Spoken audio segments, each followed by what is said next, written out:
Hello, and welcome back to Modern Software Management. Modsoftman.com on the web, at Modsoftman on YouTube.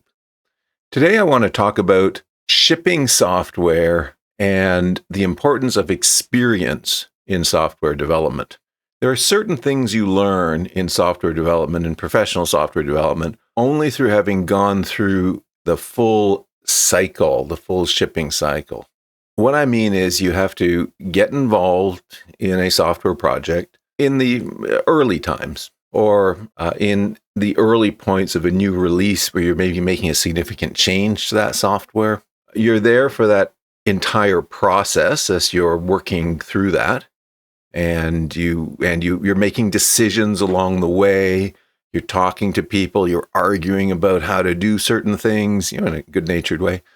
You're figuring things out. You go down some dead ends and you circle back again and you try it again. And eventually you figure out, you get it shipped on time. Part of that is like, what is that date going to be? Am I going to hit my date? Are my predictions any good at all? But when I'm going to hit the date? So that's all part of the experience process. And then you ship it. Shipping it means there are actual customers out there who are going to use it. We're going to use it, and it's important, and they're going to give you feedback about it. Now, if it's paying software, and then obviously if it's, say, more freeware, open source type stuff, then as long as a big community of people picks it up and uses it, it's the same sort of thing, and you get feedback. Although I'd say that software that big organizations pay money for has a special extra level of feedback associated with it. You ship the software, people start using it. They're going to find some problems with it, and that's going to come back, and then you're going to have to fix the problems. Before you even fix them, though, you're going to have to diagnose what the problem is. What exactly is it doing? Maybe it's out in the field. It's under a special use case. You have to figure out why it's behaving the way it is. You bring it back. You try to reproduce the problem. You figure out what the problem is, and then you track it back to some work that you did yourself that you got wrong. If you're on a big team, not every defect is going to be due to you, but inevitably there will be a defect that is somewhat due to you that will track back to you, and then that increases those experience points when that happens to you. And then you go maybe into a couple more release cycles like that where you make improvements to the software. And people ask you for various things, and they ask you to change the software in various ways. And then you realize all the mistakes you made the first time around where you didn't anticipate this sort of change. You didn't make the software easy to change. Various things about the software are awkward to get right. And then you learn from that and you realize, if I do it again, I'm going to do it differently. So that's that full shipping cycle from kind of STEM all the way to Gudgeon about getting experience. And once you've gone through that, now you're an experienced software developer. And we can recognize each other. It's like, I see you. Because we can almost complete each other's sentences. We have a shared set of experience. We have a certain amount of PTSD from the experience as well. And it's really important to have that kind of experience on your software team. It's absolutely vital. Otherwise, you're going to be making mistakes.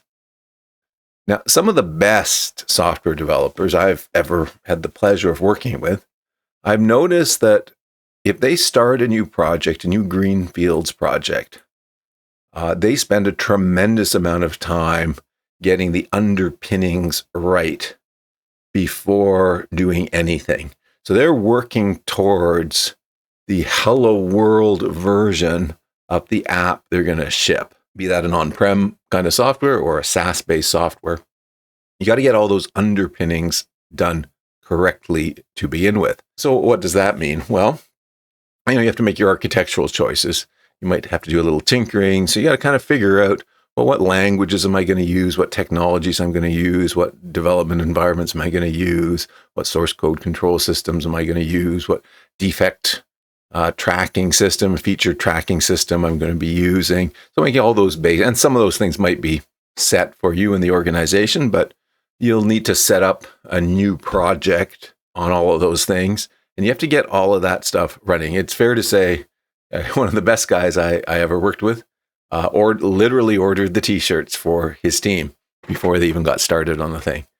And so they chose all that technology. You choose the technology for how you're going to test it. Like, what's your automated testing? How is that going to work?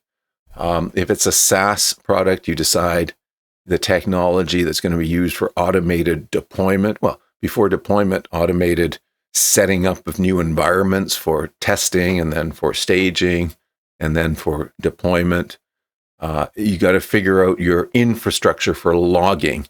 When something goes wrong, getting those log messages sent back to you or deposited on a disk somewhere, you can later get them to let you know what's going on. You're going to set up a nice logging facility. You're going to have the ability to trigger it up to more and more verbose levels, possibly even selectively in certain areas of the code. If you need to track down a problem that's going on in the field that you can't readily reproduce back at home, you're going to be setting up all of these stuff. You're going to be setting up robustness in the software because you've been burned by not having robustness before, especially if it's SaaS software and you're awakened at 3 a.m. because of there's things that is just going wrong. You're going to build the software so it's robust, so it can kind of heal itself.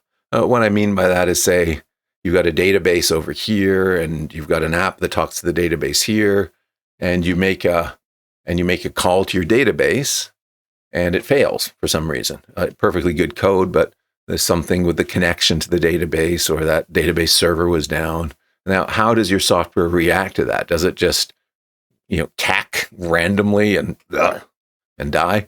Or do you notice that, you log it, you try again, you log it, maybe you go into a bit of a little exponential back off to keep trying again. You're raising alarm bells, but you're also backing off, a minute, and then maybe 2 minutes, and then maybe 4 minutes, and then maybe 8 minutes until you try again. And then suddenly the database is back up again and you're back to functional again.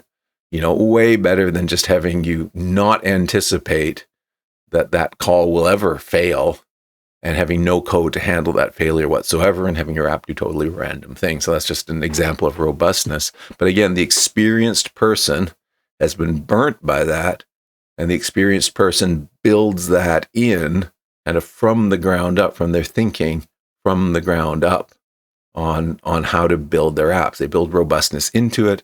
They build logging into it.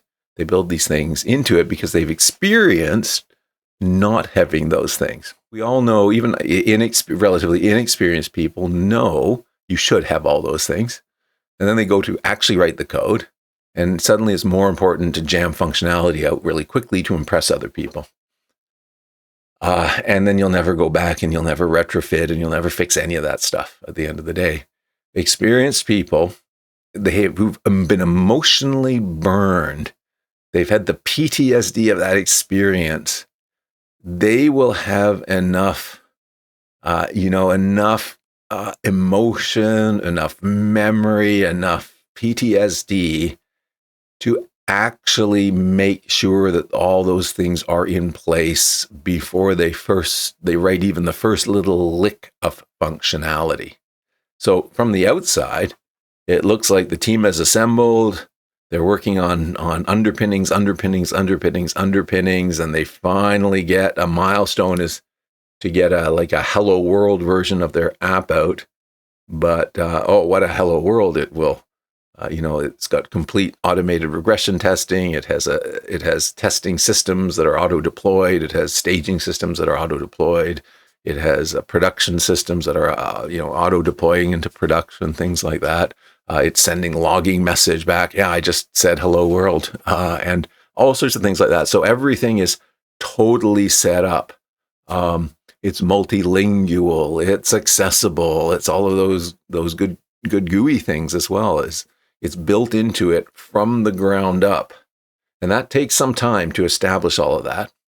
And once that is established, then the app goes up in no time at all. It's kind of analogous if you see a house being built and you see like a hole in the ground, and it looks to be just a hole in the ground for a very long time.